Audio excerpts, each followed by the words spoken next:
Salut, salut, salut! Bienvenue dans ce premier épisode de Français en 3 minutes. Ce nouveau format est un format que j'ai créé spécialement pour les débutants, mais qui peut aussi être très utile pour les élèves plus intermédiaires ou avancés. Dans chaque vidéo de Français en 3 minutes, on verra une nouvelle expression qui vous aidera à améliorer votre conversation en français. C'est parti! L'expression du jour, c'est « il y a ». Il y a. Aujourd'hui, je vais vous parler de l'expression « il y a » et de son utilisation.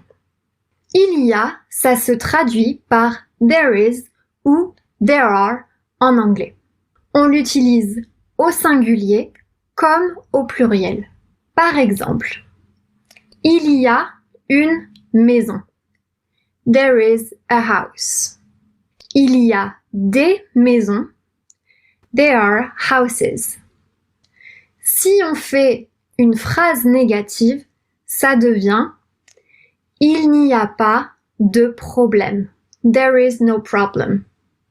Vous remarquerez qu'ici, après pas, on utilise toujours la préposition de.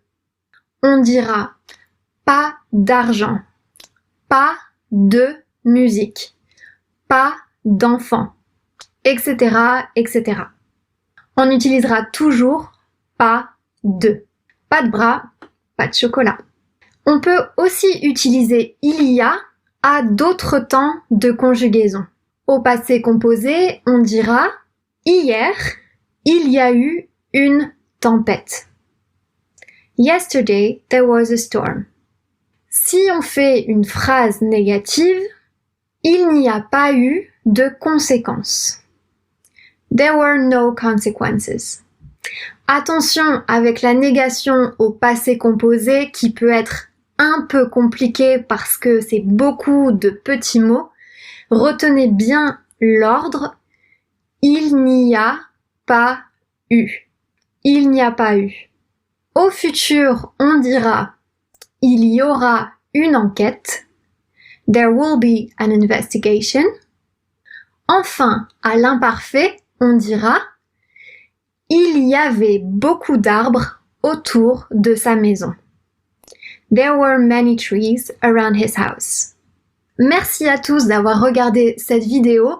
Si vous avez trouvé ça utile, n'hésitez pas à vous abonner à la chaîne de French Mornings et écrivez-moi dans les commentaires une phrase avec il y a ou il y aura ou il n'y aura pas, etc., etc. et je les corrigerai. À bientôt dans une autre vidéo de French Mornings.